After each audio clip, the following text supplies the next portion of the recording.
Hi, I'm Dan Leonard in the East. And I'm George Whittam in the West. And together we are East-West Audio Body Shop. Well, George, it's been a while, 2 weeks or so. I've missed you. Me too. I've missed you too, Dan. All right. Well, we'll be back live this week together as we continue looking at peer-to-peer networks that many of us are members of. And our guest this week is Jennifer Smith from Voices.com. We've got a lot of questions for her on what Voices.com has in store for us in the future and how to make the most out of your membership there. It's P2P month around here. I'll talk about noise floor fixes for audiobooks. What's the big deal with noise floor? Everybody, all the publishers say, make sure there's noise floor. Well, I'll give you the truth to what that really means and how you can work around not the best noise floor issues and fix it all so nobody knows what you did. And my tip of the week, we're going to talk about mic technique, something that people really need to understand. It's something we glaze on all the time, but we'll pinpoint it this week. We also have your questions that you sent into our ewabshop@gmail.com and tech news of the week, things I think you guys should know about. All right. That's East-West Audio Body Shop, live this Sunday night, 9 p.m. in the East. And 6 o'clock in the West. Look for us at ewabs.com, and we'll see you there. He's the home voiceover studio engineer to the stars in Los Angeles, California. A Virginia Tech grad whose knowledge of the latest recording gear is second to none. He's a voice actor and the home studio master, hailing from Buffalo, New York. His home studio skills and knowledge of voiceover recording is unmatched. When Dan and George talk shop, people listen, and the talk continues tonight. Welcome to East-West Audio Body Shop. And now, live from his high-tech facility in Santa Monica and his penthouse studio in Buffalo, here are George Whittam and Dan Leonard. Good evening, world. I'm Dan Leonard in the East. And I'm George Whittam in the West. And together we are East-West Audio Body Shop. All right. The new intro looked good, man. Thank you. Thank you very much. It's been months and months in the works. I mean, we shot most of the footage for that back last June, and we figured we'd save it for the new year. But the thing that really kept it from happening was it hadn't snowed here. Right. So when we got a foot of snow a couple of weeks ago, it was like, yay, I can finally shoot that piece. Exactly. You need that last bit of authenticity. Absolutely. To really pull it off. Yeah, and it worked. And our thanks, of course, to Dave Courvoisier, Corvo, for voicing that for us continuously every week here on East-West Audio Body Shop. And guess what? It's episode 80. It's incredible. And would you believe he does that every week live? It's yeah, really I know. Amazing that he. Thanks, Dave. Yeah, it's really nice of him to do that. Just like the Love Boat in the 70s, they did it all live. Right. They didn't do it live. Barney Anderson didn't do that. Ernie Anderson didn't do it live. The Love Boat. No, that stuff in the 70s. That was the other guy, not Ernie Anderson. Ernie Anderson. Yeah, he did it live. They literally did that live. Like he sat in the studio all day. No. They literally did it live. Wow. That was my understanding. That's why he hated being in that booth by himself all day long, with everybody talking behind his back. And that's why he wanted to be in the control room and have a microphone in the control room instead of in the booth.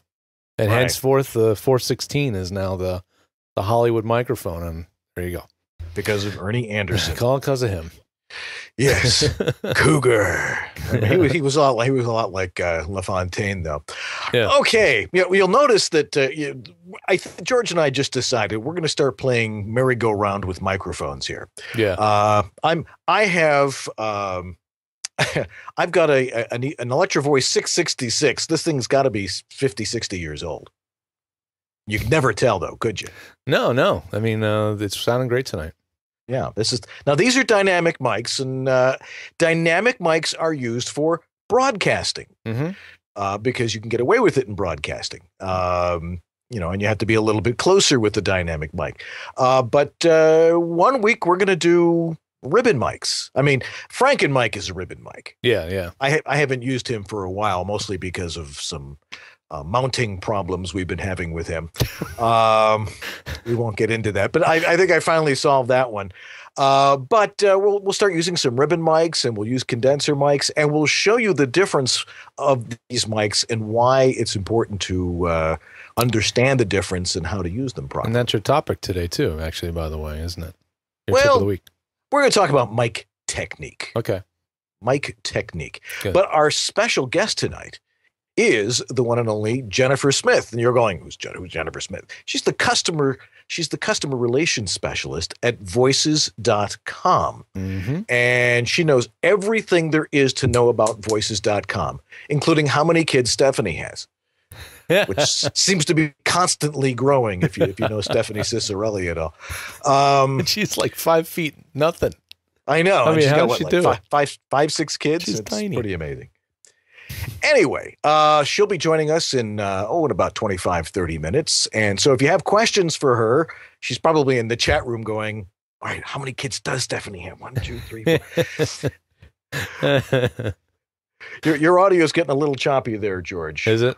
Yeah, I don't know why. Skype. It sounds, you mean like, is it Cyloning, that kind of thing? Sort of. Sounds like it's starting to Cylon a little bit.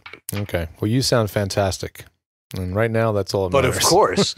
So if we get to when we get to the break, I'll reset it unless it gets really bad. And then we'll reset it. Right. So anyway, but she'll be on a little bit. So if you have questions for her about voices.com, type them in the chat room. And our wonderful producer, Catherine, if she's hiding in there somewhere, will be compiling those for us. And then we'll be able to ask Jennifer herself, and she can tell us the answers. And you're going to talk about something tonight. I think this is important. I remember we spent almost a month on audiobooks. Yeah, we did. But we really didn't talk a whole lot about audiobook audio. Right. Big stuff. So you're on. All right. Well, yes, when it comes to audiobook audio, there's still, I think, a lot of questions that are being left unanswered by, the production companies and the publishers. Some of them are very, very, selective about what they want to hear. Others seem to allow a little bit more leeway in regards to production quality and noise floor and stuff.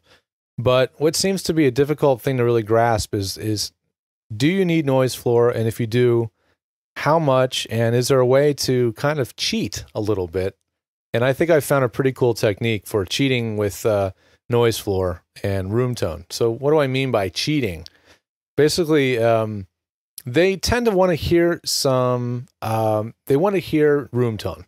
So they don't want to hear a silence, that telltale sign of like a gate when the audio cuts out in the middle, or not cuts out completely, but when you stop speaking, the audio background or the room tone drops to -infinity or total silence. They don't like that. They don't like it for a couple of reasons. It feels weird when you're listening to it in earphones, when you're listening to it in something really intimate, an intimate listening environment like earbuds or headphones. Say, for example, laying in bed at night or something where it's really obvious when you stop speaking and there's a total loss of background noise. That just doesn't feel and sound quite natural. It sounds very odd. So they're really careful about the way you handle that. Well, one reason we spend a ridiculous amount of time on the post end of doing audiobooks is because we have to clean up all of the miscellaneous noises and extraneous sounds that are between each phrase or each sentence. And so the typical technique for doing that is by copy and pasting room tone. And that can work really well. And if you're using something like Audition or Twisted Wave, I know for a fact, because of personal experience with Twisted Wave, you can save these things called clips at different intervals. You could have a ½ second of room tone, 3.5 seconds, 2.5 seconds, have them all stored up. And wherever you need to put one, you just paste in a clip and boom, there's the room tone at the right length. But that can be a little bit tedious as well. So I found a new technique I think that works pretty well. Now it really matters how you use your breath control. Okay, so if you tend to take a lot of gasping, sucking breaths often, like that, then this technique may not work quite as well for you, but it still could be helpful. It still could be a time saver. But what I'm trying to explain is using a noise gate can actually be acceptable if when it's all said and done, there is still room tone at the end. There's still room tone in those spaces that you created by using, say, a noise gate or any other kind of silencing tool or whatever you're using to take out the breaths and the mouth noises and all that stuff. So what I figured out was if you say, like, for example, you do use a noise gate, now you're going to have this, probably very clean sounding audio, but no room tone. So let's put the room tone back. And here's another little tip. It doesn't necessarily have to be your room tone or your authentic room tone. It could be room tone from anywhere. Right, Dan? Absolutely. Why you're like choking back a crazy laugh? I just noticed it. No, I'm fine. You're probably thinking I'm full of something. No, you're going along. You're explaining it extremely well. Okay, good. But there's beer conversation going on. Okay. So the room tone, you can use other room tone, or you could record room tone at the optimal moment in the day. Let's say the middle of the night or first thing in the morning when it's totally quiet. So that way you've got the perfect room tone that you can then use later on to paste back in. Well, that's another thing. Pasting back in, like we said, it's tedious, right? You got to put it in every little hole. You got to paste in sections at the right length. Extremely time consuming. Well, you don't necessarily have to do pasting of room tone. You actually can take that perfect room tone, wherever you source it from, and you can mix it over the entire, like, say, length of the chapter. So let's say you have a 10-minute long chapter. You need 10 minutes of room tone. So you're going to have to take that room tone and loop it. However you're going to do that. Usually you have to do it manually in most editors, which means copy, paste, copy, paste, double, double, double, double until the thing gets long enough. Then you can get a section of room tone that matches the length of the chapter, copy, and do what we call a mix paste, and have that audio of the room tone mixed into the recording. And whatever software you're using, like a Twisted Wave, you have to do mix paste. It's not a multi-track software like Audition or Pro Tools is.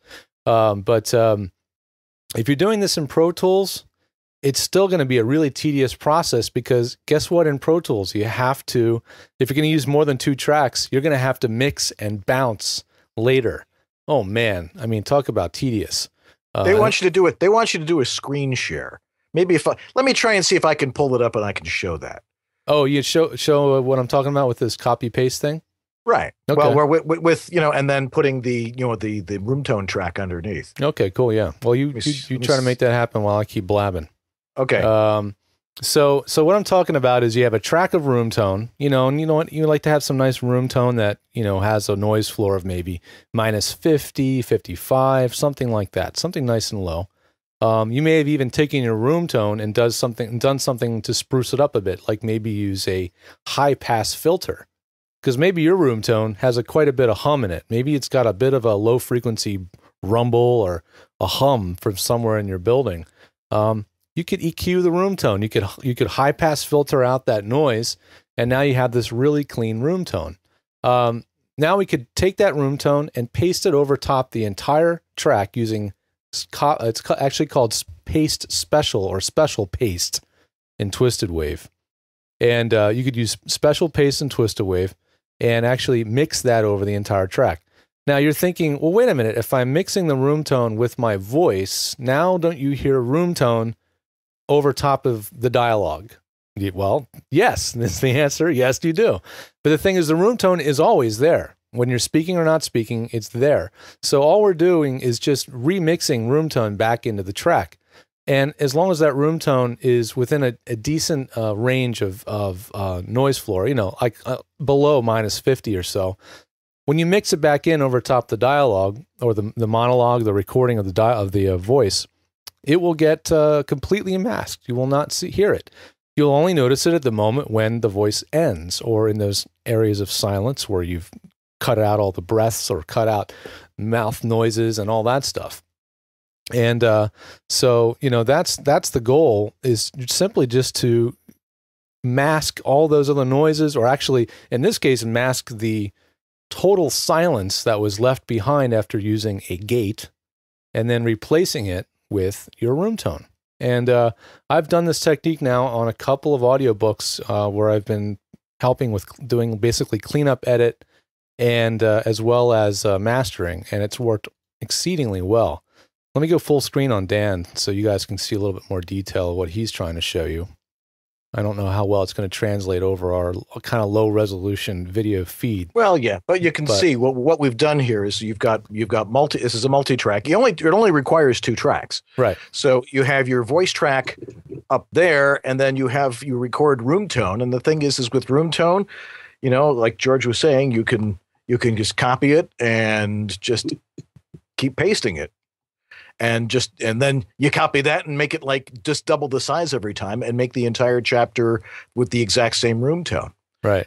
And that way it's always there underneath. So if you go into the other file and you have silence there, and then you go back to the multi-track session, you'll see that the room tone is right underneath it, right there. It's all about the preparation. As long as you have that room tone sort of prepped beforehand, and then you could just keep that room tone saved as a file.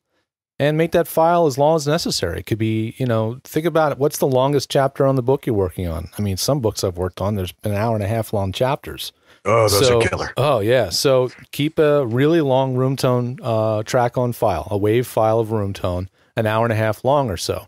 And that way you can just copy and paste or mix in the amount of room tone you need for the chapter length you're working on at the moment. And presto. I have to give some credit to Corey Snow. He mentioned this technique using Cubase, which I don't recommend anybody use, but that is his weapon of choice. He uses Unless you're a musician, yeah. Yeah, I mean, Cubase is another multi-track recording DAW. It's another multi-track program. And it is actually pretty good once you can wrap your brain around it. Just like anything else, you have to learn how to use it. But, it's pretty powerful. But he taught me in one of the chat rooms or one of the forums, he told me about this technique, and I was kind of blown away when I realized the implications of it and how simple it was going to be to actually make this work. And sure enough, it works fantastically well. So try it. Yeah, give it a shot. If you're in doubt, if you're thinking this is impossible, take one of your chapters that maybe has a lot of little breaths and noises that you normally would have to have cleaned up manually. Go in there and use a noise gate very carefully. Just some very basic guidelines. Usually your threshold on the noise gate's going to be like 50 to 45 something, minus 45. Right. Ratio about 2 to 2.5 to 1. And you want the attack and the release to be pretty fast. I mean, less than 100 milliseconds. Right. And if it's done right, it can be almost completely seamless.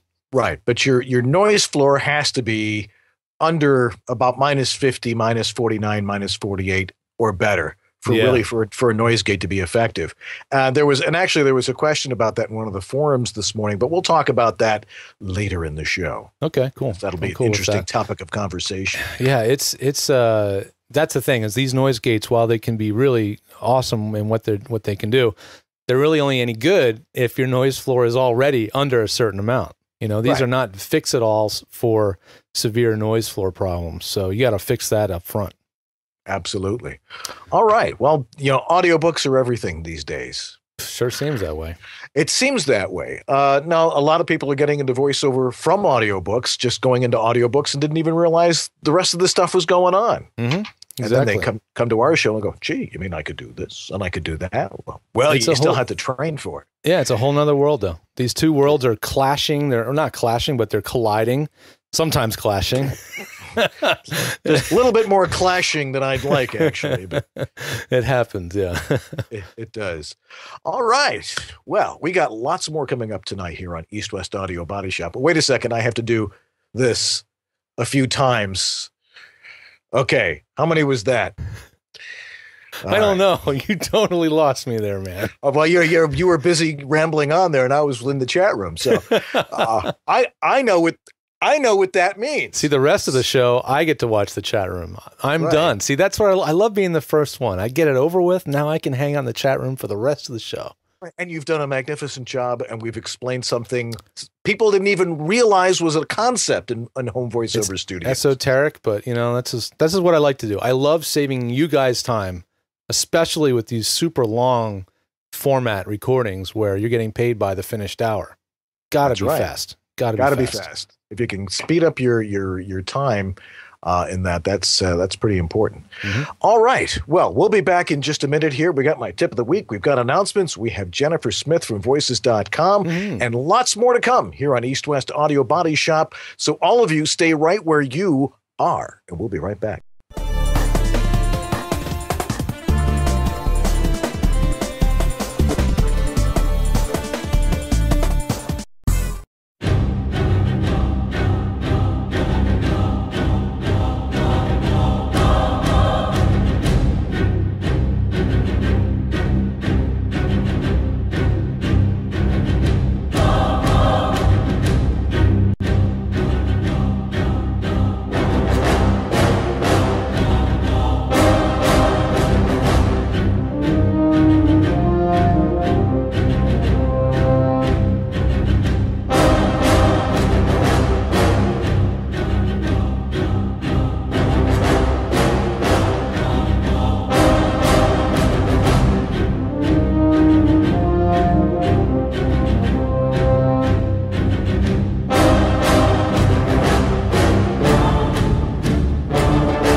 Welcome back to EWABS.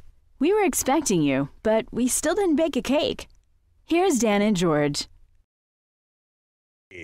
And we have returned here in East West Audio Body Shop. You know, it's been a couple weeks since we were on. We did the Google Hangout last week, and that was nice. Except apparently, just sit back and relax. It's time for some announcements.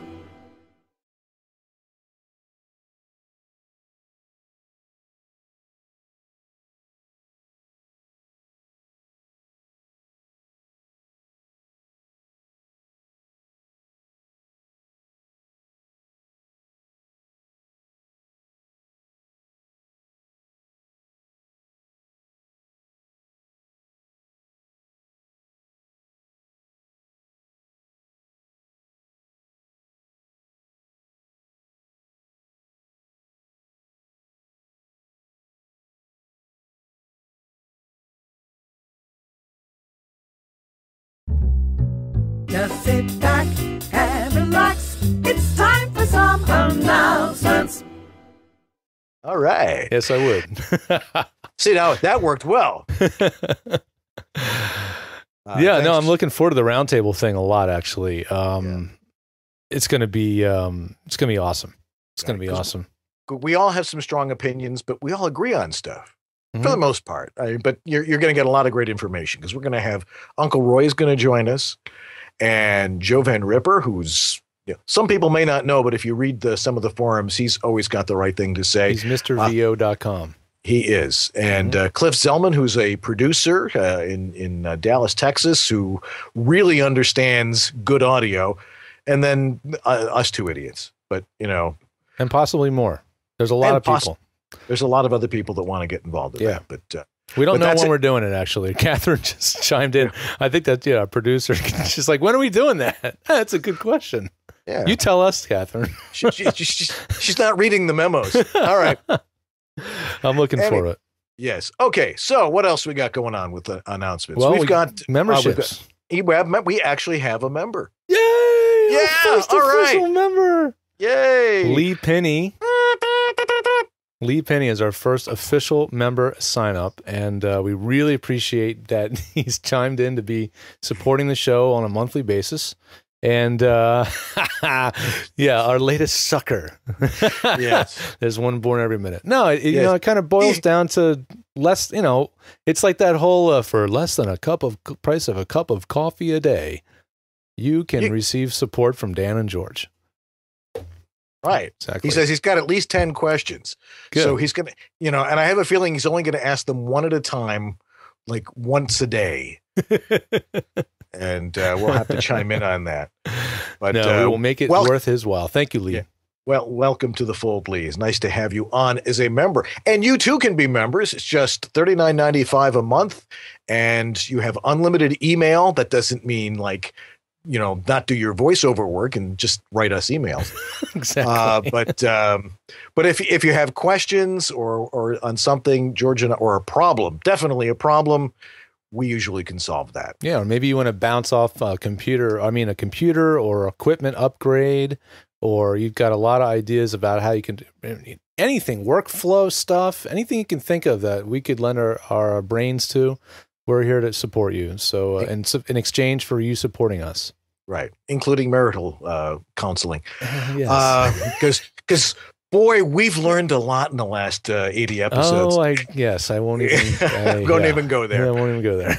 yeah. Of course, my missus has been gone all week.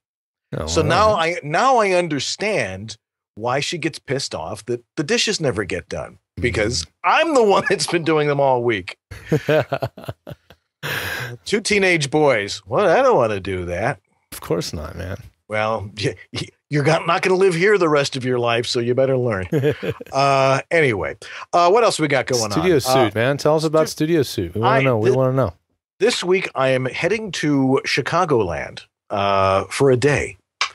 And I have a client in Chicago, and he was like, I want Studio Suit in my studio. I'm like, okay.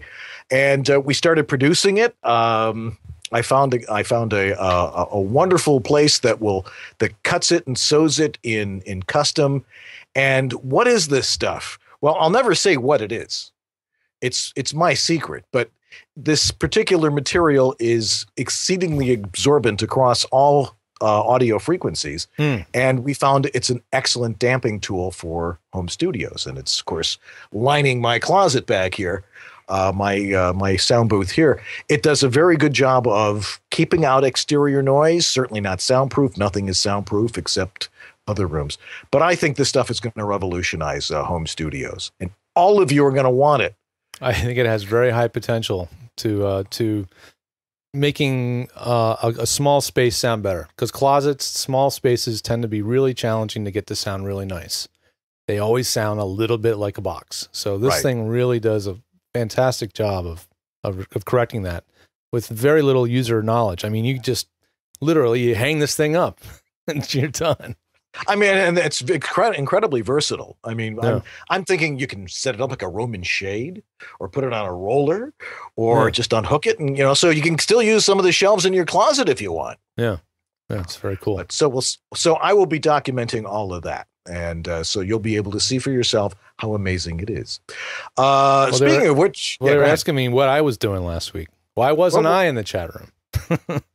I went to see this stand-up comedian named Rob Delaney. And if you're not familiar with him, he's on Twitter. And if you're looking for somebody funny just to make you chuckle throughout the day, and sometimes occasionally gross you out a little bit, but at Rob Delaney, Delaney. That's how you spell his last name, Rob Delaney. Very funny guy. He's who my wife and I went to see. We took her parents, which was great. Sitting next to, my wife's parents while Rob Delaney tells birthing jokes and poop jokes. It was very fun. It was very uncomfortable and funny at the same time. You're still in that mode, aren't you? It was great. Yeah, no, I'd say the average age of the audience in there was probably about 27, maybe 30 years old at the oldest. But bunch of kids. Very funny stuff. So that's what we were doing last week. All right. We're starting to roll on time here. Of course, we'd like to thank our monthly sponsors. Harlan. And Harlan, thank you. Harlan, thank you. And thank you, Dan. Thank you for sponsoring the show. Yeah. And you're supposed to thank me back. Oh, and thank you, George. Oh, you're very welcome. My pleasure. All right. And we've got lots of other people have been donating, and it's been a big help. You'll notice there are no national commercials tonight. Finally turn those dang things off. Find them off. Thanks to you guys. Thanks to you. Yeah. Thanks to you. Yeah, you guys made that happen. Thank you. All right. Well, it's time now. Oh, of course. And remember, if you have a question, just, for us on the show, you can email us at ewabshop@gmail.com. And you can still leave a voicemail at 818-47-EWABS. That's 818-473-9227. All righty. Mm-hmm. All right. Well, it's time for tip of the week. We're going to talk about mic technique. Roll it. Here you go.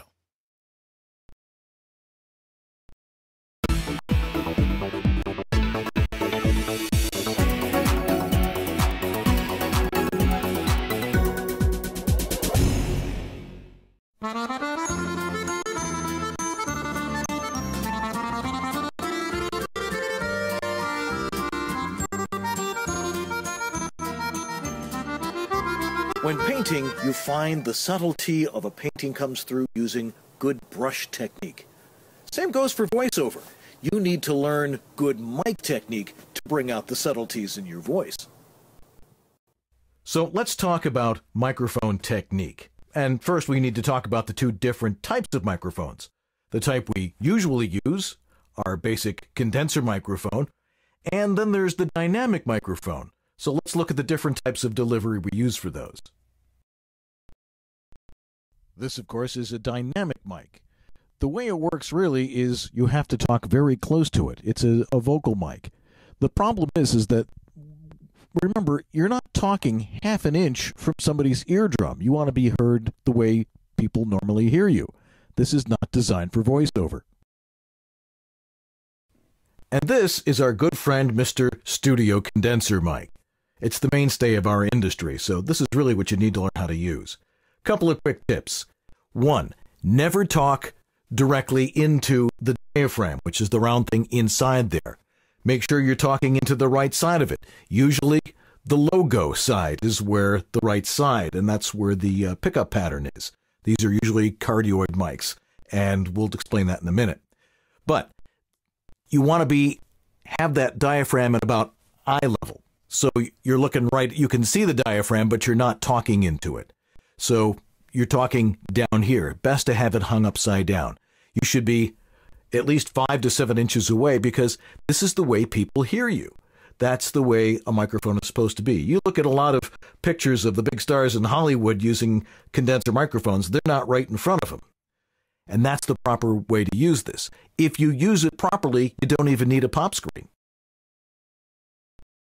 Pickup patterns.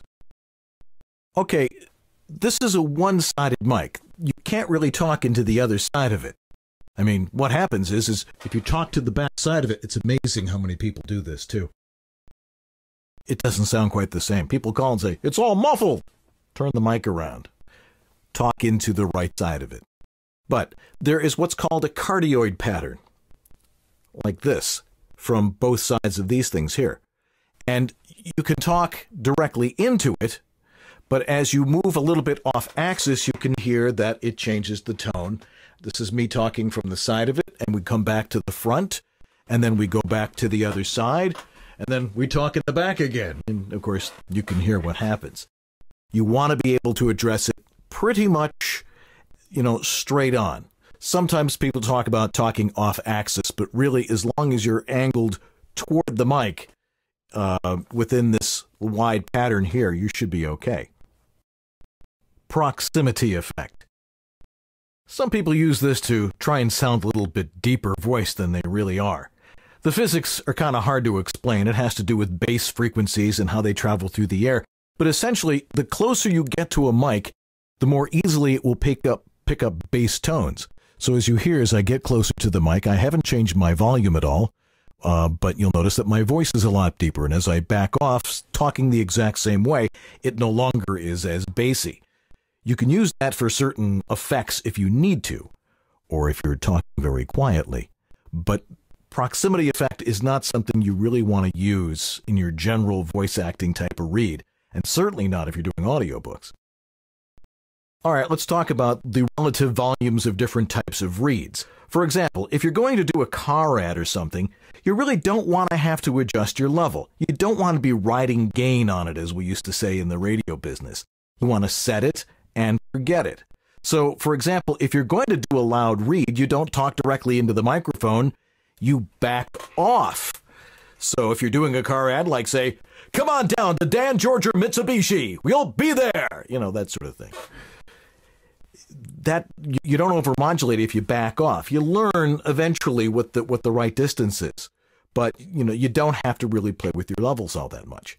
If you're doing an audiobook, that's when you do the standard distance, and you have your book here or your script right underneath here, and you just read normally and the way you would hear someone reading a book to you, and that's pretty simple. But you don't want to be playing around with your levels while you're recording. And if you're watching the waveform while you're recording, you're not paying attention to the script, so that might be something you want to think about.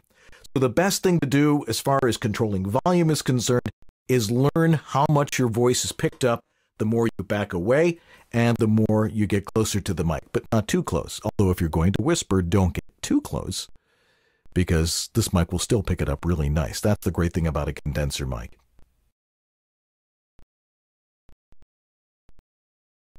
So mic technique has to do with all those things I just mentioned.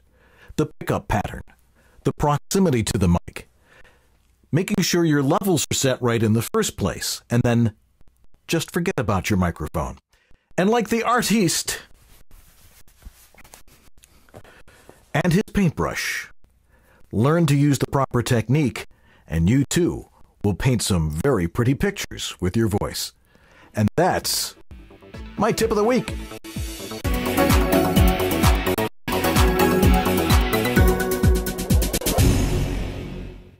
All right. Let me just make a little quick disclaimer before you go that there was some clicking and popping in that video. That was not the production of the video. That was Ustream misbehaving through the video playback. So we're gonna make sure we share a link to the tip in the show notes so you guys can watch it on without any glitching. So apologies. Yes. Yeah. Oh, it still sounded okay. The video looked okay, but of course, it was wonderful being in Paris for that too. My wife's like, "What were you doing in Paris?"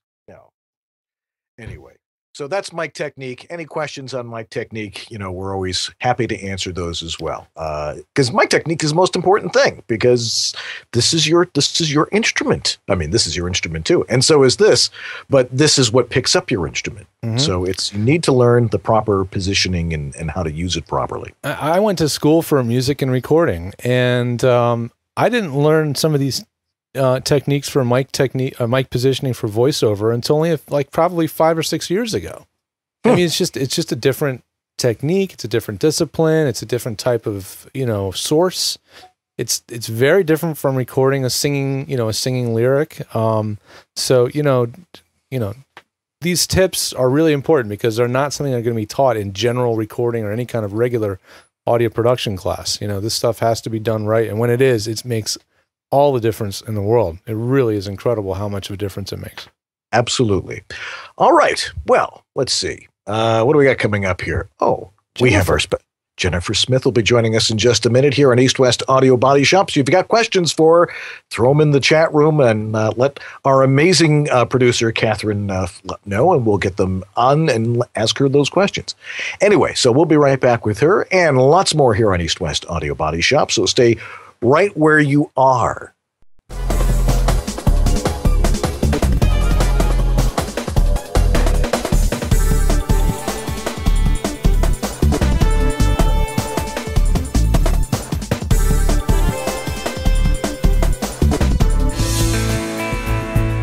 VO Studio Tech. Recording made simple. Hi, I'm Peter McHugh. This is Jim Tasker from Los Angeles, California. Hi, this is Bill Ratner in Los Angeles. Hi, this is Scott Rummel here in Yorba Linda, California. Hi, my name is Rick Wasserman. Hi, this is Tom Kane. Hi, my name is Vanessa Marshall. Hi, my name is Zurich. Hi, I'm Mary McKittrick. Randy Thomas chiming in. Hi, this is Joe Szymanski. Hey, this is Rick Robles. Hi, my name is John Patrick Armstrong. I was turned on to George by none other than Don LaFontaine, who always swore by his health. George is absolutely awesome. ISDN, Source Connect, Phone Patch, FTP, you name it, George has set it up. It's really the best thing I've ever done for myself. I feel free, safe, fearless, like anything is possible in here. Unless you like to look for opportunities to waste time, call George. And he did all of that, long distance over the phone and the internet. I'm very happy with George, and I cherish him. Thanks, George. You make it easy. Et voilà, this is East West Audio Body Shop with Dan Leonard in the East and George Whittam in the West. Merci. Et maintenant, back to the show. All righty. Merci beaucoup. Anyway, well, speaking of French, we have somebody from Canada, but you're not French. Anyway, joining us from Windsor, Ontario, for those of you who know Southern Ontario, is Jennifer Smith. And officially, you are the Customer Relations Director over at Voices.com. I'm actually an account manager, but yes, I handle customer relations. Okay. Because whenever I have to call over there, it's like, oh, talk to Jennifer. She knows what's going on. So Fortunately, I haven't had to do that very much. But welcome to East West Audio Body Shop. We're talking a lot about peer-to-peers this month, so we figured we'd have the other big guys on talking about their particular wares. Because I know a lot of you are members of Voices.com and the other guys. And see, I believe it's important to be out there as much as possible. But Voices.com, we were discussing this before the show. I've actually been there longer than you. Because I think I joined when it was Interactive Voices, which would have been 2004 or so when they started. So what is the history of Voices.com, and how did it get started, and what's going on over there? Well, first of all, thank you so much for having me on the show. It's our pleasure. So Voices.com did start as officially Voices.com back in 2004. Although previous to that, some of you may have known it as InteractiveVoices.com. And David and Stephanie are now husband and wife, but once weren't, obviously. David actually went to school in London at a school called OIART and became an audio engineer. London, Canada? Yes. London, Ontario. Thank you. Yes, just to clarify. And Stephanie is a classically trained singer. So I did not know that. No. Oh, okay. Yeah. So not only did she do some voiceover work prior to working or starting Voices.com, but she actually sings. So they met because David had his own studio and she needed a demo. So they met because he completed her demo for her. And then it ended up that he was getting requests for voiceover work for telephone systems and thought, well, Stephanie could probably do that for him. So then she started doing some voiceover work for him. And then they started a fairly primitive, like brochure style website. And we're offering voiceover services. Mostly from their studio, and then they started getting talent offering their services from other parts of the world. So they had somebody offering to speak French. Then they had a surfer dude from California. Cool. Then they started getting different requests for different types of voiceover and realized there was a need for the website. And then what they decided to do was to sell all of their audio equipment and get rid of the studio so that they could have the money to purchase the Voices.com domain name. And they're now married and have 4 children, and the company is definitely growing. There's about 27 of us all working in an office together in London, Ontario. All right. And the rest is history. Pretty much. How many members do you have over there now? So we have a lot of members. There's approximately over 75,000 voice talent as well as clients on the site. Oh, outstanding. So now peer-to-peers, we've talked about peer-to-peers here on the show before, but it should be a tool in everybody's toolkit to be in one of these places, because you're going to get more auditions doing this, and auditions are important. The only way you're going to get in front of people is if you're auditioning, and but you guys do things a little bit differently. When you get an email from you guys saying, you've been invited to audition this, it's like, okay, I've been invited. I like the private invites a little bit better, but there's just the being invited is nice. And but there's a couple of interesting little quirks about it that make you a little bit different. One is that recently it was changed that you can't put your personal contact information on there, which I understand why. But what was the reasoning behind that? And is that helping things out a little bit? I think it has to do more with SurePay and things like that, right? Mm-hmm. Yeah, well, I would be glad to explain. I understand for some people, they might have found it to be inhibiting and maybe, were a little bit concerned about it at first, but I can definitely explain why we made the decision.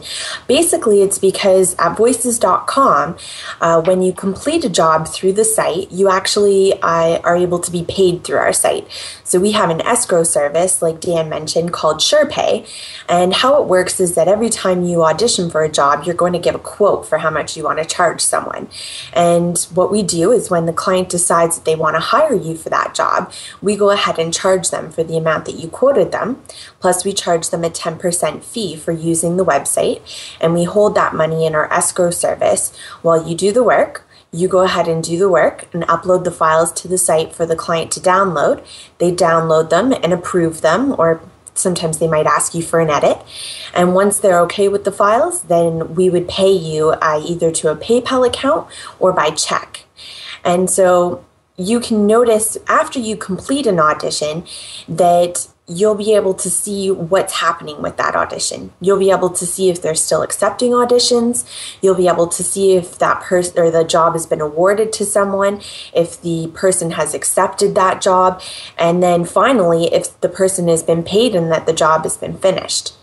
Now, what we had mostly a lot of beginners being a little bit concerned with the amount of jobs that would just sit there with nothing happening to them. You know, worried that they were skeptical, worried that, you know, maybe the clients didn't have a genuine interest in hiring someone, you know, just a little bit concerned about whether or not the job was truly a real job, in fact. So one of the things that we wanted to do was to hold people accountable for that and to allow everyone to see the process of what was happening with each job. And the best way for us to be able to do that is to limit the ability for people to contact each other outside of the website until they've been hired for the job. And I just want to clarify that you're more than welcome to share your contact information with the client once they've hired you. And actually, your contact information is readily available to them once you have. Okay, but you don't, but not on the auditions themselves. Exactly. But the good thing is that we have an internal messaging system that's extremely easy to use. And it's very easy for the client to contact you and ask you a question. Excellent. Yeah. And it's a very nice system. It does help a lot. To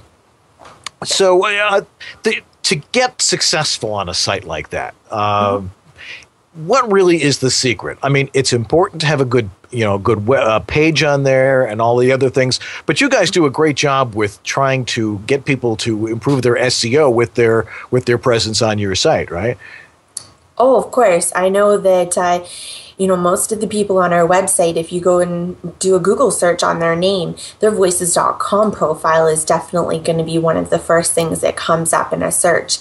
And the best way to get the most out of our website is to really take some time to complete your profile really well. Make sure that you have explained everything about you, your voice, and the type of work that you're interested in and what you're good at as well. You know, if you can do a Morgan Freeman impersonation, but you don't have that listed in your profile, then nobody's ever going to find you when it comes to, a keyword search that they're doing for somebody that sounds like Morgan Freeman. The other thing as well is to make sure that you have a good selection and quantity of demos. You definitely want to have shorter, more targeted demos for a website like ours. While having a compilation demo is good when you're, trying to promote yourself to somebody to add you to their list, for example, like an agent. For SEO purposes, you definitely want to give the people what they're looking for. When somebody comes to our site, they have a specific project in mind, and they don't want to listen to your telephone voice and your radio voice before they can hear what you would sound like for a corporate narration. So it's best to make sure that things are very specific. Mm-hmm. All right. We got a couple of questions here from our amazing audience. Boy, there's a lot of you out there. You'd be amazed. It's not just a web show. It's a phenomenon. Peter asks, how do I submit a supplementary or second audition through the site without sharing information? So if you were to submit one audition, which is what you're able to do during the audition process, if the client decided that they wanted to ask you a question and they said, okay, I think that your audition was very good, but I actually want to hear you do it a little bit differently and see kind of what that's going to sound like. What they would actually do is then they would go and post a job specifically to you, asking you for a second audition, which we call a private audition. Right. Exactly. And I get them all the time. We loved your read on that.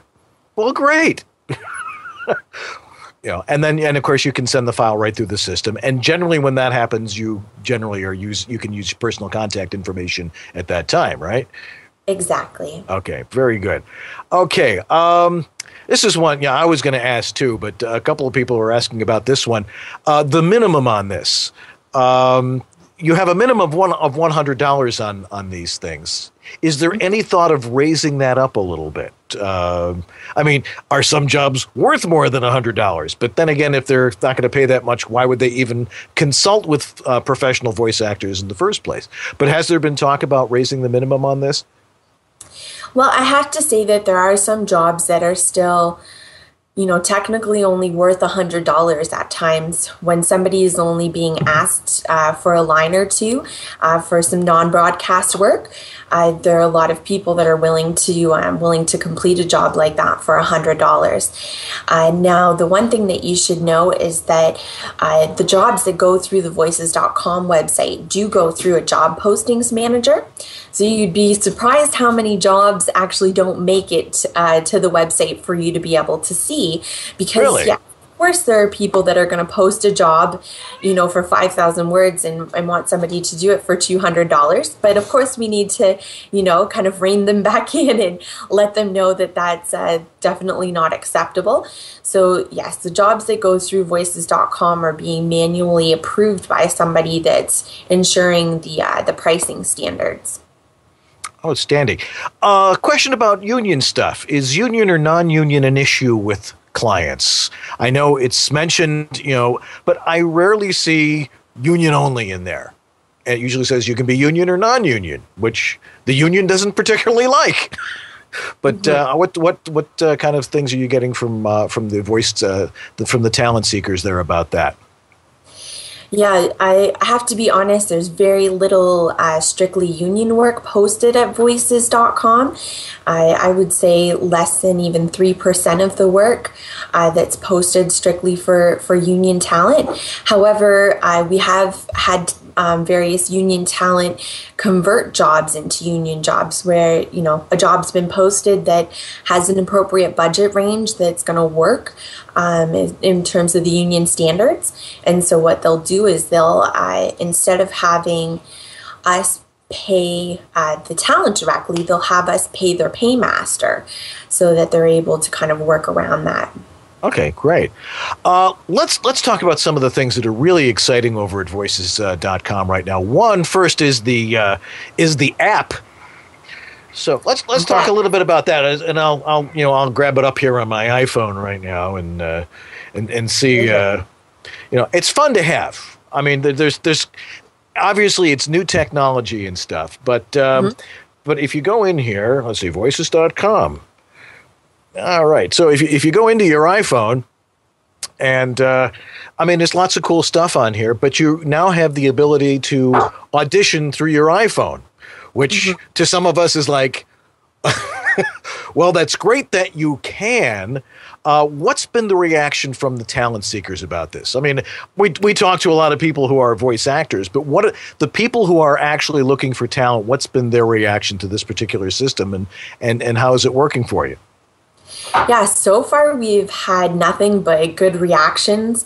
The best part about the app, like you said, is that you can actually, record for your audition right from your phone.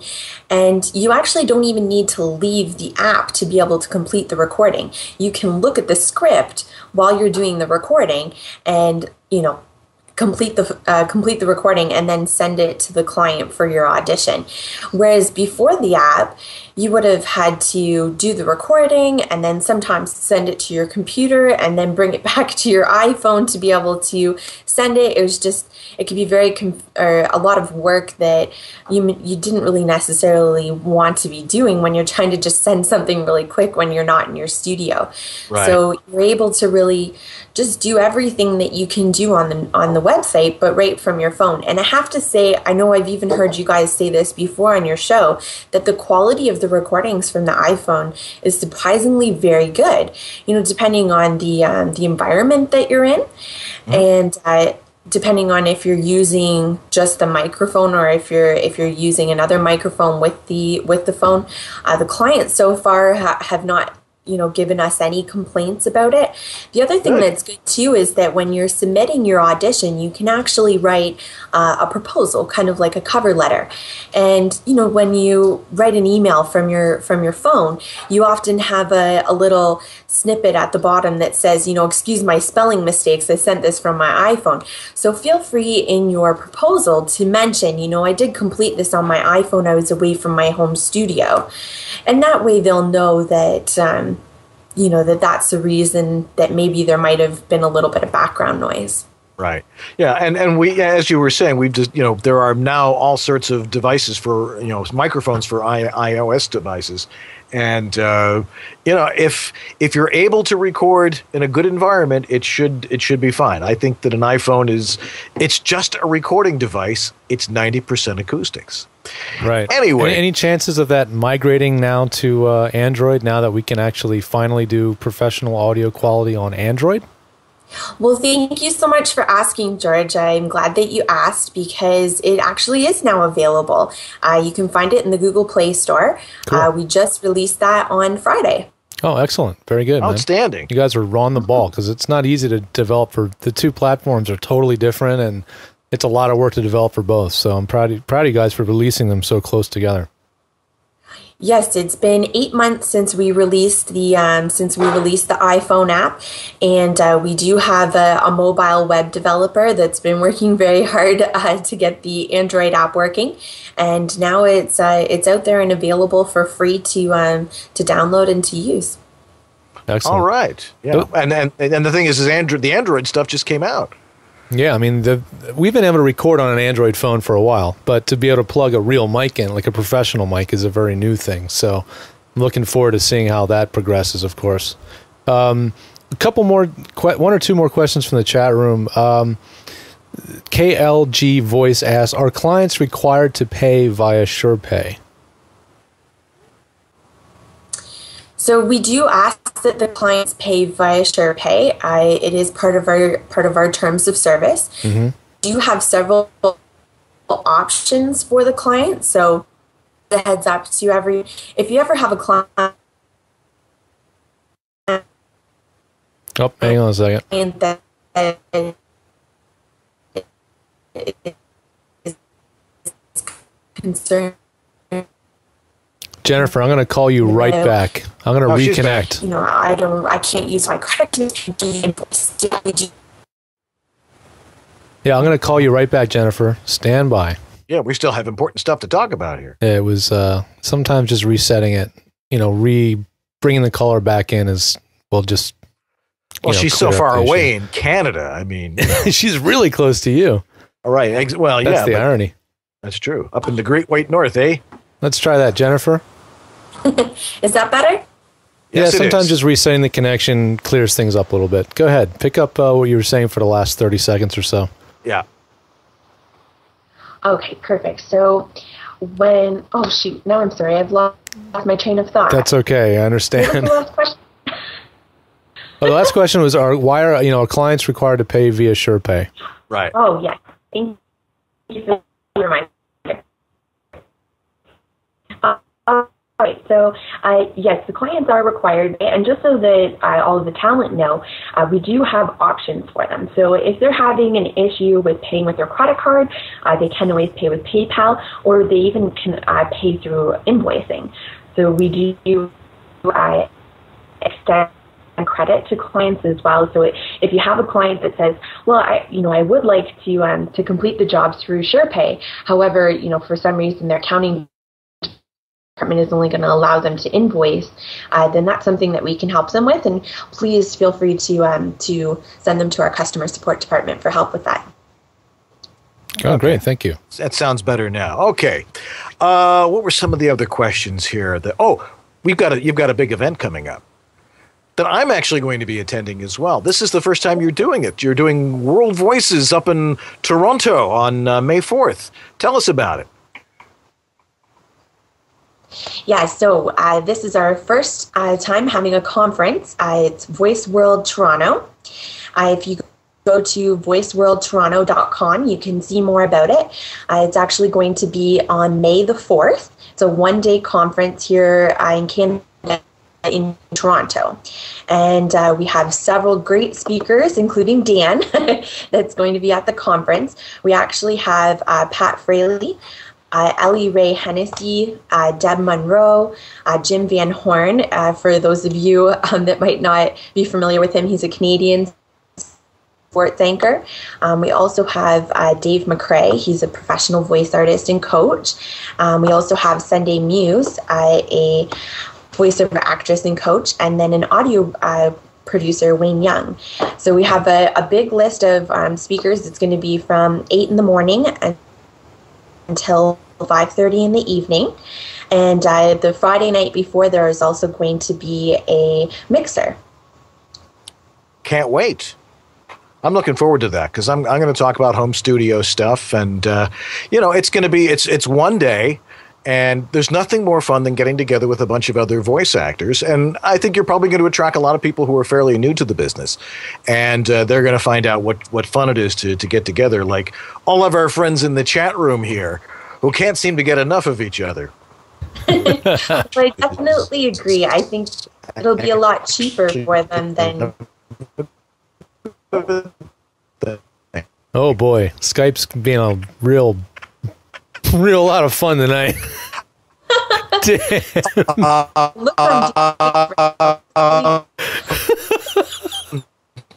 Dan, on May 4th.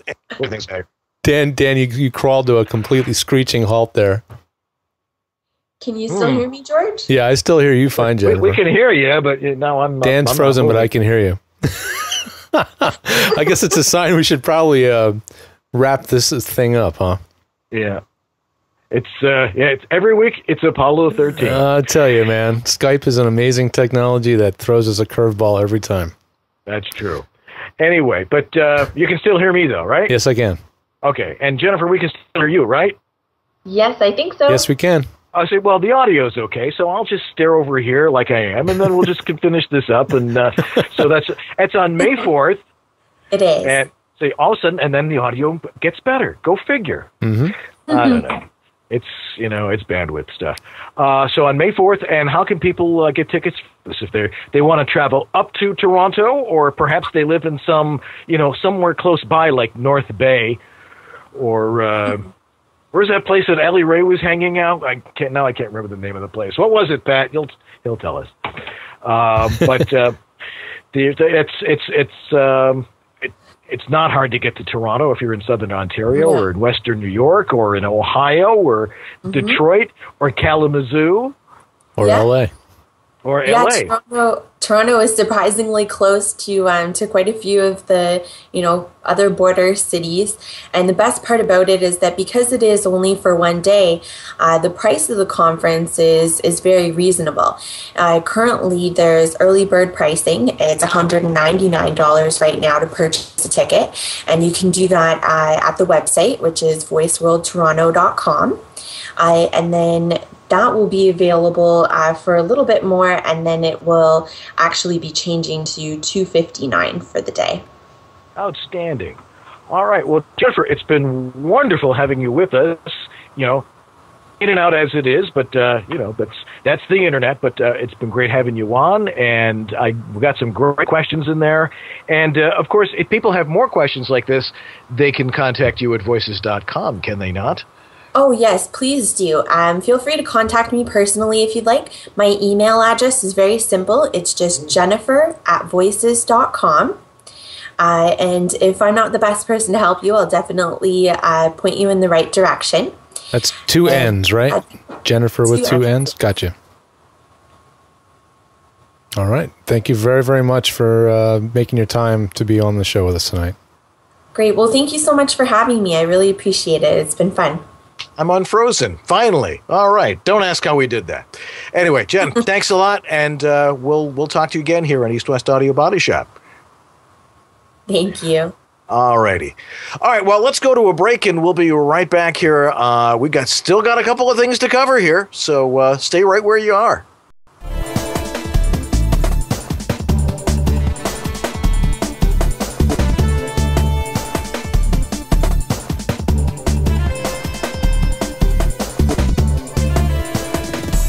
VoiceOver Extra, the voiceover industry's online news, education, and resource center 24/7. Hundreds, probably thousands of free how-to articles for voiceover success, ranging from home studio to voice acting to business. A free voiceover industry directory, calendar of industry events, resource links, a store, and much more. Bi-monthly webinars on all topics of voiceover, free subscriptions to newsletters, reports, announcements, daily news, and features at voiceoverextra.com.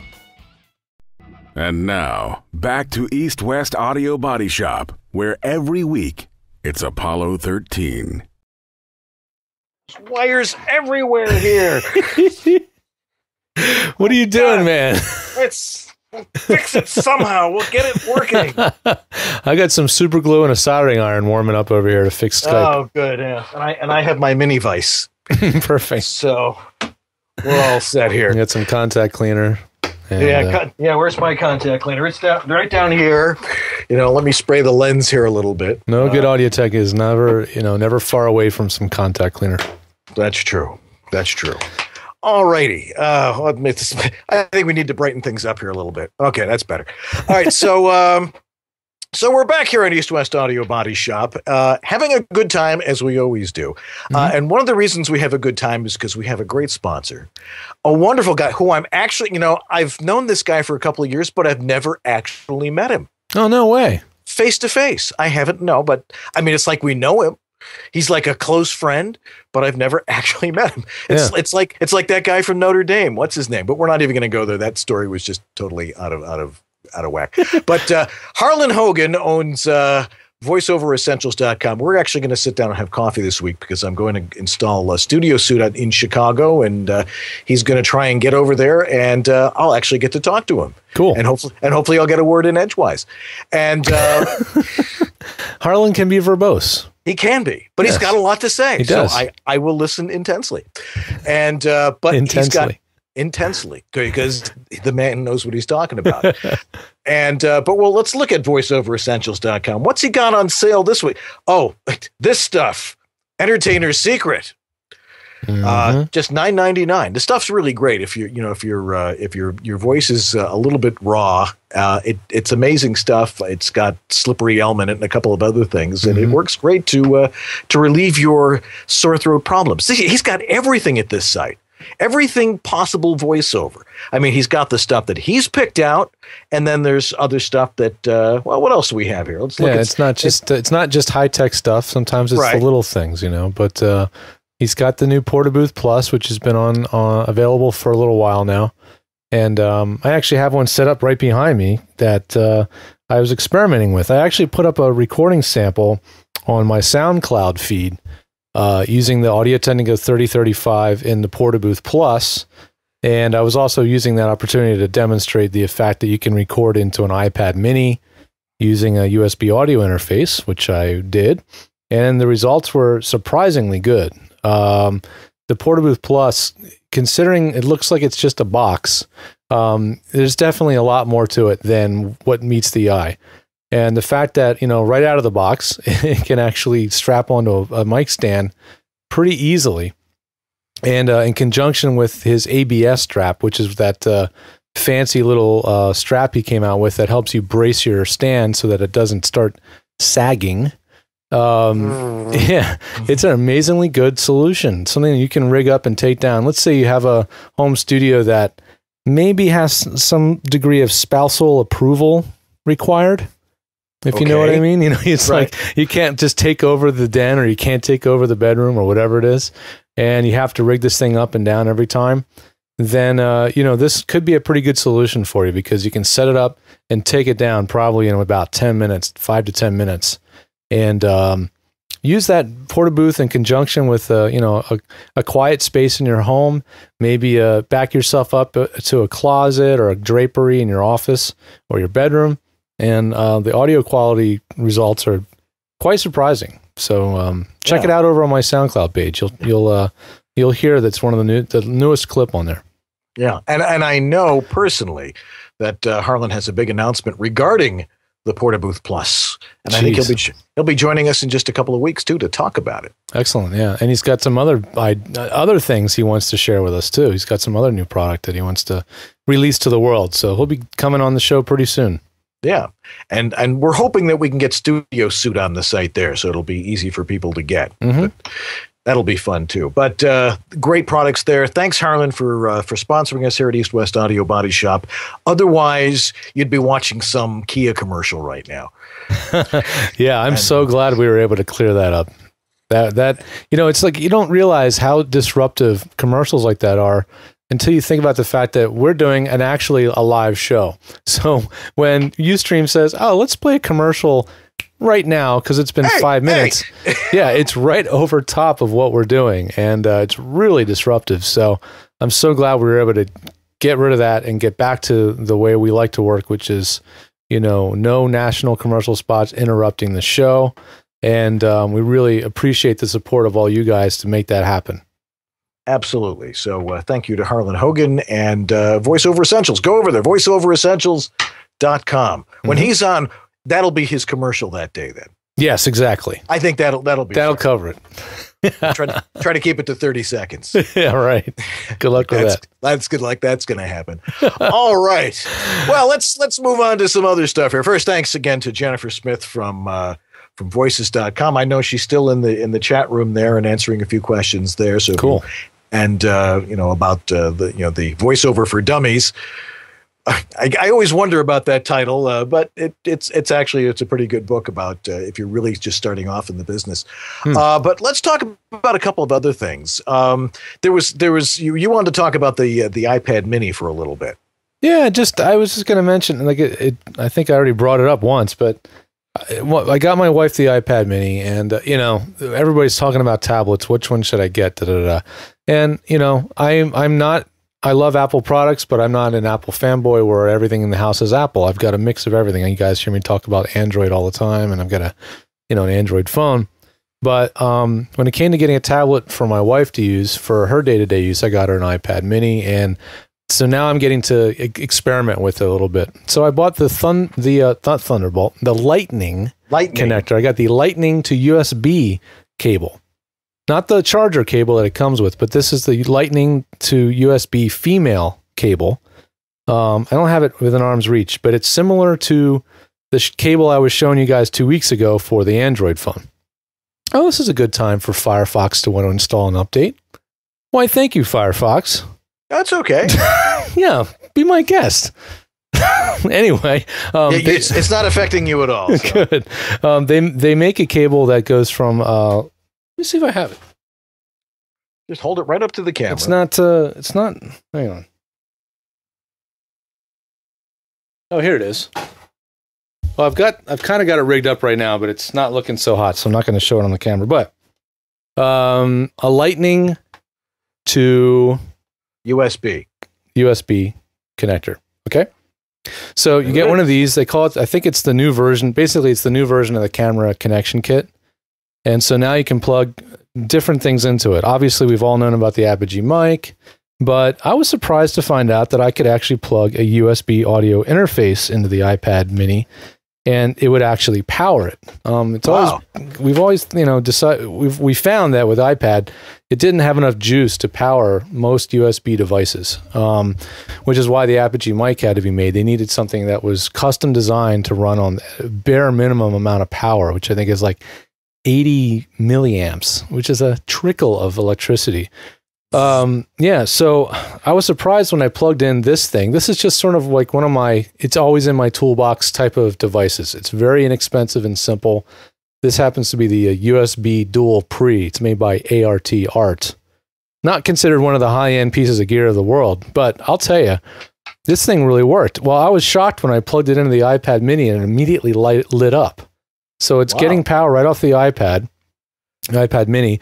I would imagine it would probably work with the newer iPad 3 or whatever they call it, the new iPad Retina or the iPad, whatever the heck it's called, the newest. It's the iPad 3 or just the new iPad. Yeah, the new iPad. I would imagine it probably would work with it as well because it also has the Lightning connector. But plug and play worked immediately. I recorded some audio into Twisted Wave, did some editing to it, polishing, moved some stuff around, a little bit of finalizing, and then I uploaded it to SoundCloud. Actually, I put it on Dropbox, and then I put it on SoundCloud so I could have it in both places. And I was quite impressed, really surprised at how good something so relatively cheap, $80 for this thing, could actually sound with a good mic. And I was using that Audio-Technica 3035. Again, which is a great mic. It's a good mic. It's a good, cheap mic. And, the results were, well, they speak for themselves. So anyway, big surprise. I can't tell you guys, I don't have a clue what other devices will work with the iPad mini right now. But I'm guessing if this one does, then a lot of others probably will too. Yeah. There's a lot of things catching up with Ep.80 on this. We now know that Focusrite has the eye track.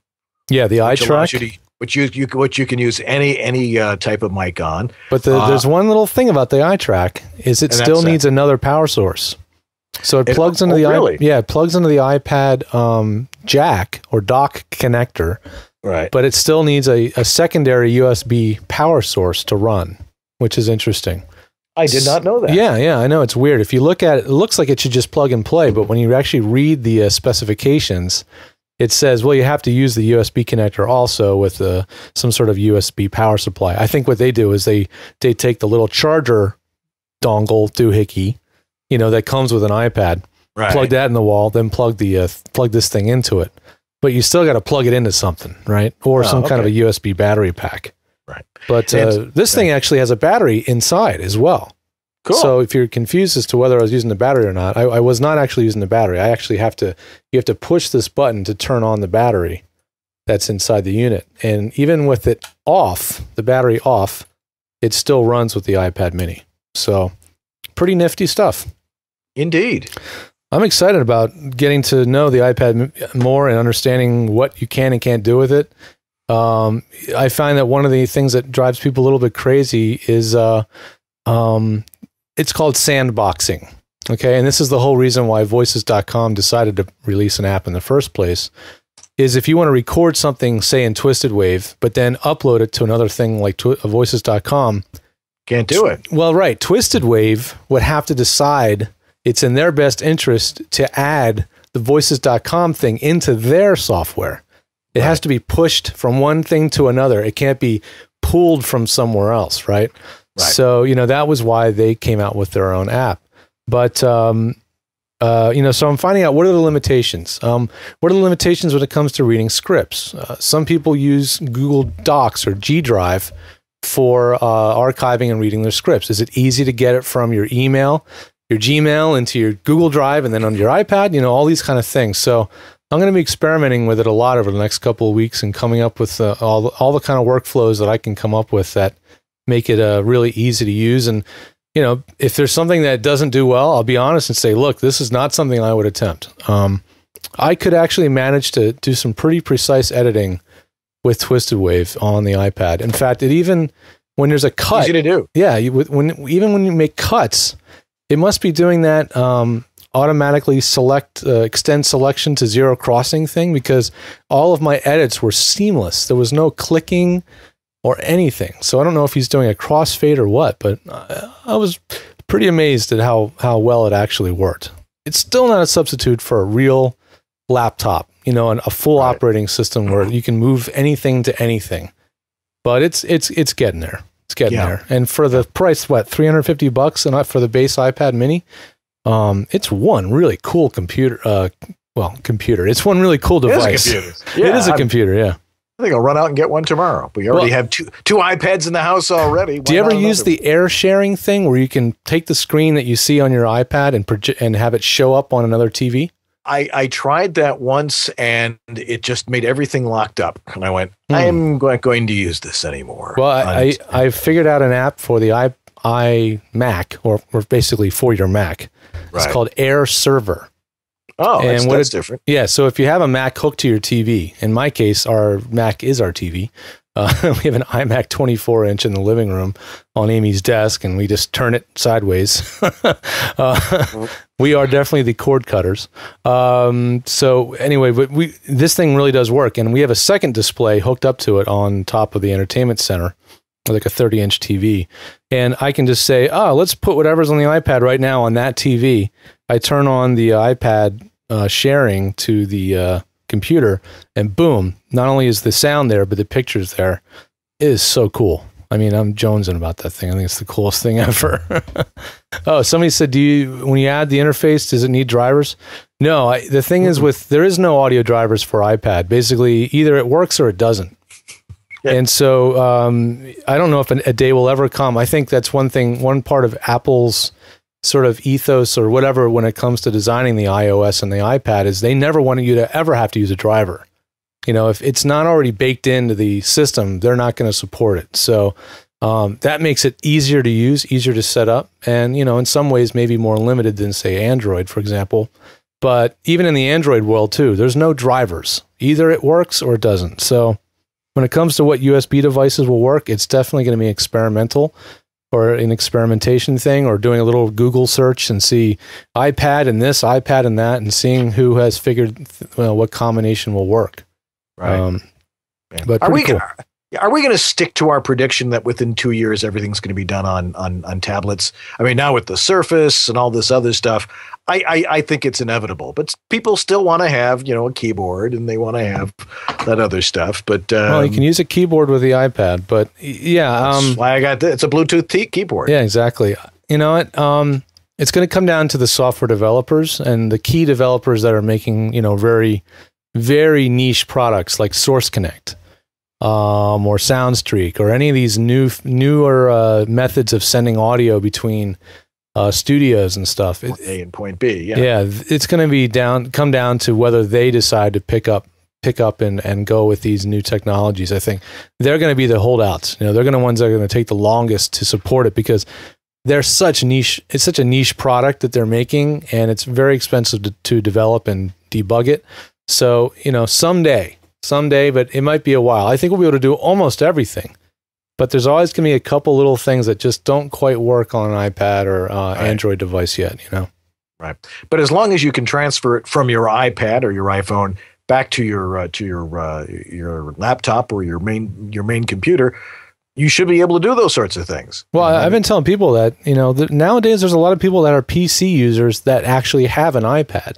Right. You know, they love Windows, or they're used to Windows. They don't want to get an Apple computer. They don't want to make that expenditure, but they are comfortable with their iPad. They love the iPad, and now they need a way to record without noise, because a lot of PCs, especially older towers and stuff, are really noisy. So I've been telling people, well, you know, record to your iPad. Start Twisted Wave up, hit record, take it into your closet, your walk-in closet, whatever. You know, read your script off there, record away. You can multitask really easily. You know, the 4-finger swipe between applications thing is really cool. Pinching and all that stuff. You can swipe to Twist Away, hit record, swipe back, read your script. When you're done, swipe back over, hit stop, and then you can use Dropbox on there, which I think is the coolest thing ever. Absolutely. Have it pop up on the cloud, and by the time you've sat down at your computer, chances are it's already made its way from the iPad to your Dropbox on your desktop computer, and you can finish the job. Yeah. I think one of these days, one of these weeks, I'm actually going to do an entire tip of the week on an iPad. Yeah, why not? And send it directly from the iPad into Dropbox and see how that works. Obviously, it won't be an H.264, so it won't jump on us, but that's a whole other deal. Anyway, iPad. I will probably still be talking more about it, because there's a lot of products coming going anywhere. And it's not going anywhere. I'm going to NAMM show next week. Lucky I'm you. actually really excited. It's Thursday through Sunday, but I'm going to go on I think Friday and Saturday. Saturday is the bonkers crazy day, actually. Everybody's there. I think they start letting in the unwashed masses on Saturday. It turns into a freak show. But I'm going to go there on Friday and Saturday, and I'm going to do the interviews and the product interviews and talk to the people at the cool booths like I have the last few years. My rig this year is going to be my Samsung Galaxy S3, and I got a little bracket that mounts it onto a tripod. And I'm going to have my little shoulder rig that I used in the past. And then for audio, they were selling these on, they were selling these on BSW. This is the Tascam DR40. And they're selling like refurbs or display B stocks for $140. So I grabbed one of these because I wanted to, just in case audio doesn't get to this thing, which occasionally happened to me last year, and it was really embarrassing because I'd have whole interviews with no audio. I'll have a backup. So I'll be doing it more like people do that do, shooting for film that use DSLR cameras and stuff. Right. This will be my my second system recorder. So if I lose audio on this for some reason, I'll have it on this. But the plan is to record these two mics, the stereo mics, in 2 tracks for the ambience of the show. And then I'll have a handheld. I'll have adding some background. Yeah, and I'll have an handheld mic plugged into one of these jacks for the interview, because this thing can do 4 tracks. So I'm geeking out on this stuff, but it should be a lot of fun, and I should have a lot of really cool coverage from the event. And anything you guys want to get a little, learn more about, anything you want to make sure I don't miss at the show, please do email us at ewabshop@gmail.com. And you can post all the video on our website too. Yeah, the plan is to post.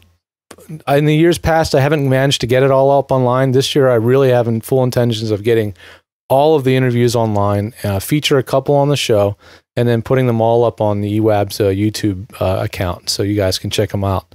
And that's it. I'm psyched because I've heard so much about CES and all these other shows already this year, and now it's finally my chance to go to see one. All right, very good. All right, just a few minutes left here. One thing I wanted to bring up: there was a question that came up on one of the forums, and I know I should just stay away from them. Just like, but this one caught my eye because someone was asked a question about buzzing and interference on their rig, and what do you do about it? Well, one of these guys started to go on like 3 paragraphs about ground loops and all this kind of stuff when in reality 90% of the time we have found that the real problem is usually a frayed connection in your in your mic cable somewhere. It's, the braiding goes bad, one of the solders in the connection goes bad. And when that happens, when your grounding goes bad, and I'm really learning this as I'm working with antique mics because grounding is a real issue with those. That even if you get a slight desoldering in the ground connection in your XLR cable, you're going to start getting interference from places. And if you buy a new set of cables or install it, that does miracles for curing this stuff. Or you can go through the 3 paragraphs that this one guy was talking about and get an external power supply. Oh, and he was talking about if you run it through a mixer, that will help too. So I saw that and I'm like, okay, I got to chime in on this one. This is, change your, always, what you might want to do is have like a couple of extra pair of XLR cables. And if you start noticing that kind of stuff, swap out cables. I'm not going to guarantee it's going to fix it, but you're going to go, most of the time when you realize that's really the problem. Cheap, easy fix. Absolutely. All righty. That enough for tonight? It's never enough, is it, guys? I think we got it covered. I think we do. Who's our guest next week? Catherine? She's probably told us by now. I'm sure she is. We're doing a hangout next week? Is next week the hangout already? We did a hangout last week, but that's because you weren't here. Yeah. Well, usually the last Sunday of the show is a hangout, but we did a hangout already this last Sunday of the month. But we did a hangout this month already, so we plan on getting more good guests for you guys, and keeping up the the level. We're looking at possibly Trish and Terry Daniel. Yeah. Trish, you still in there? Trish is in the chat room. So, are you coming? Are you coming? Give us a date. She's like, yeah. Me, really? Did I say yes? She's saying yes. She's saying yes. So I think it may be Trish and Terry next week, which will be awesome because they'll talk about their show, and they're a lot of fun and very smart. Voiceover Cafe, yeah. Voiceover Cafe. Right. Yeah, Terry is a real whiz when it comes to social networking and voiceover and stuff, and Trish is purple. And the February 3rd, I think we're gonna. Did we decide are we gonna preempt it for the Super Bowl? I think we decided we're gonna go dark for the Super Bowl. Yeah. Well, let's see. The Super Bowl starts what, like 6:25? Is it not usually? Yeah, it's right. It's gonna go till 10 o'clock. So it's right smack in the middle of the show, and everybody and his mother's watching it. I mean, everybody wants to see the commercials, and you know, maybe Rob Siglam-Peggley will be in another commercial this year. Yeah, I haven't heard anything, but we're still talking about his commercial from last year. I know. I think he's doing a movie right now, but and he's a lawyer. And he's a breath mint. It's amazing. He's a busy dude. busy guy. So anyway, so next week, hopefully Trish and Terry will be with us and talk about Voiceover Cafe. And then you and I have to be on Voiceover Cafe. Mm-hmm. Yeah, we gotta ping pong that. That's right. Easy enough to do. Pong it. All right, whatever. All right. Well, we've got lots of people to thank tonight. Of course, our wonderful producer, Catherine Curridin. See, I got it right this time. You got it, buddy. All right. And, of course, Jason Lawson for doing the show notes for us. And, of course, our wonderful spouses, even though my spouse is, 1,500 miles from here and soaking up the sun down in Florida. Mm-hmm. But she'll be back tomorrow, and I miss you. Oh. It's bad. I don't sleep well when she's not here. It's very, I'm sure if those of you who are married understand what I mean. It's like your other half. It's the other half of you, and it's like, so I've got the dog sleeping with me, and they're like, oh, we're taking mom's spot. They're heading over there. And thanks to John Florian of VoiceOver Extra for his promotional consideration as well. He make sure that everybody keeps tuned in to what we're up to over on his website, voiceoverextra.com. So thank you. Absolutely. Thank you, John. And make sure sorry. Yeah, and we got a big thing coming up with John in September, I believe. Mm-hmm. It's going to be a virtual voiceover conference, which we've been talking about, but we'll have more about that. We'll have him on talking about it when that gets more solidified. We're learning how to do it. It's going to be, they say there's too many conferences. I think a virtual conference might be the perfect thing for some people who don't want to travel and that sort of thing. Mm-hmm. And of course, we want to thank, who else do we have? We have, of course, Harlan and thank Elizabeth and thank our audio bumper people. Oh, absolutely. Liz and Larry. And everybody else. But most important, we want to thank you because you guys keep showing up this every week for some reason. I'm not exactly sure what it is, but you keep showing up. You want to be at the party, so we might as well have you here. And we're glad that you show up.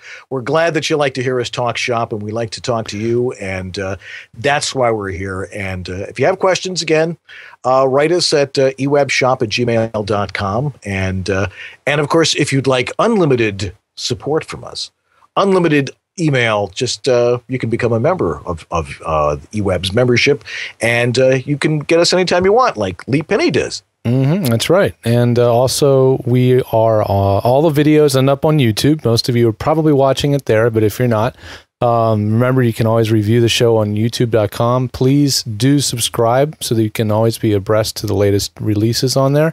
Sometimes we have extra content that's not the regular show. Maybe we'll repost a bit or a tip of the week or something. And we're also, believe it or not, we actually are on Twitter also.